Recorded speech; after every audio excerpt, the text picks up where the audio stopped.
Hi, everyone. It's Sandy Holderhouse, your Rec Center dietitian. We have made it to episode 3. We are exploring future 50 foods as part of National Nutrition Month, the theme being fuel for the future. So we're going to get started here with talking about vegetables and cacti today. There's quite a few of these, so we'll work our way through them. But they make up a staple part of the 50 future foods. So Knorr, a German food and beverage brand, in partnership with the World Wildlife Foundation and the Center for Public Health Nutrition, created the criteria for selecting these future 50 foods. So foods that are going to sustain us, sustain our planet as we grow from 8 billion people to nearly 10 billion people over the next 25 years or so. So let's go ahead and go through the criteria. The first criteria is that these 50 future foods be plant-based and affordable. And again, nothing against eating animal foods. It's just that they do require a lot more land, crops for feeding them, and also a lot more water than our plant-based foods. So if we're trying to watch the amount of water that we use, the foods were all chosen to be plant-based. The foods have to be nutrient dense, increasing 15 key nutrients and decreasing saturated fat, sodium, and added sugar in our diets. They also had to have low environmental impact, so low greenhouse gas emissions and land use. So either yielding high yields on the land that's being used, or that the land could be quickly rotated into another crop of a similar or the same plant. Or the land could also not be used, but we could use water or desert areas that we're not currently using to grow foods. They also had to be acceptable for culture and flavor. So they looked at these foods in the areas where they were currently being used to see if the people in that area were eating these foods, if they could use these foods to flavor dishes. And then they also tried to see if these foods could be grown in other climates, similar climates, and the foods could be acceptable to the populations there. They also wanted the foods to deliver nutrients from diverse food groups, so carbohydrates from the cereals and the grains, and also protein from the beans and legumes. And our vegetables are providing all sorts of vitamins, minerals, and antioxidants. So let's get started with our vegetables. So up in the right-hand corner there, you'll see pumpkin flowers and leaves. They were actually separated into 2 separate vegetables because of their nutritional value. Below that, you'll see okra, orange tomatoes in the center there, beet leaves, and broccoli rabi up in our left-hand corner. So pumpkin flowers have a mild pumpkin taste and make a great addition to soups, salads, sauces, and pasta. The flowers are high in vitamin C and grow well in hot, humid climates. Pumpkin leaves are often discarded after the pumpkin is harvested. So pumpkin leaves are a good source of iron, vitamin K, and carotenoids, an antioxidant. Young pumpkin leaves are great in salads. Older leaves are best cooked or added to soups and stews. Moving on to okra. It's among the most heat and drought-resistant vegetables in the world. Okra is a slim green seed pod and is rich in several antioxidants, including beta-carotene, zeaxanthin, and lutein, which are great for our eye health. Popular in Creole, Cajun, and Asian cooking, the seeds can be cooked down to form a thickening agent for soups and stews. Orange tomatoes are sweeter and less acidic than their red counterparts and contain more vitamin A and folate as well. Orange tomatoes can be used in dishes just as red tomatoes, and many varieties are heirloom, meaning they haven't been modified. So maintain a high resistance to disease and pests. Beet greens are the most nutritious part of the beetroot plant. The greens are high in vitamins A and K, as well as the minerals magnesium, iron, and potassium. Beet greens grow at a rapid pace and tolerate cold conditions. They are nutrient-rich additions to soups, salads, and stews, or served sautéed or made into crisps. Broccoli rabe is known as Italian broccoli and is popular in Italy, Portugal, Poland, and the Ukraine. It is rich in folate and high in vitamin A, C, and K. A fast grower, only taking 7 to 8 weeks, it is commonly served with rice or as a side dish with a main course. So moving on to our next set of vegetables here.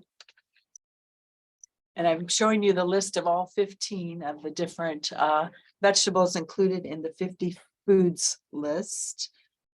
So clockwise from top left, we have kale, moringa, bok choy, red cabbage, and spinach. Kale is grown in Europe and the US and can withstand freezing temperatures. In fact, kale tends to be sweeter in colder temperatures versus when grown in hot, humid weather.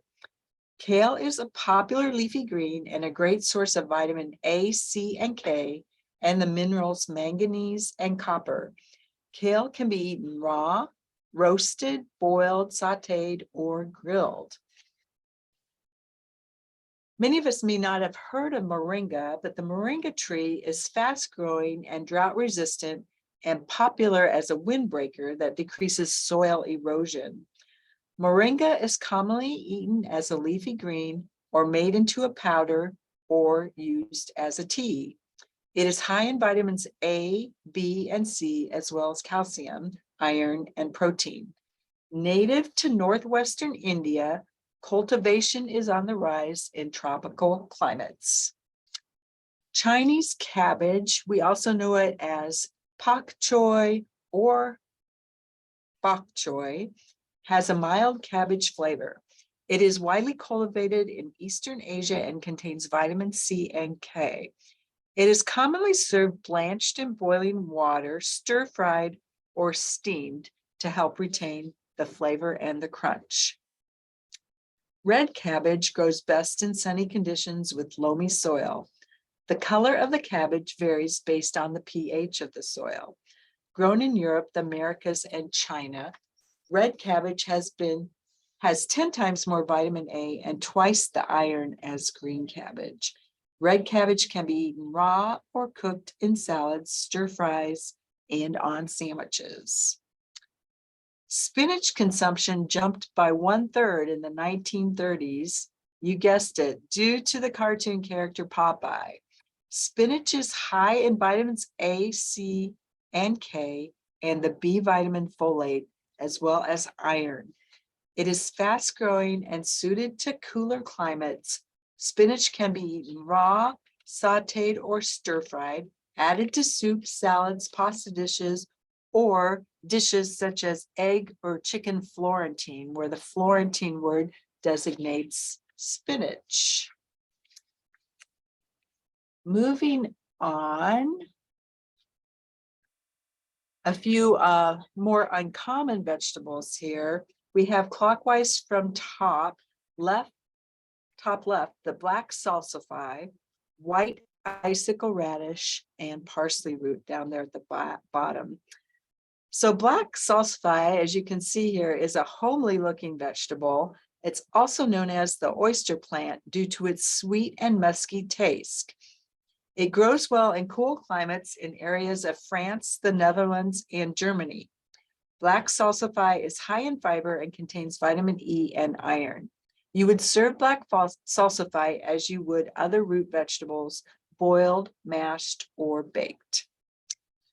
White icicle radish seeds germinate and grow to maturity in under a month.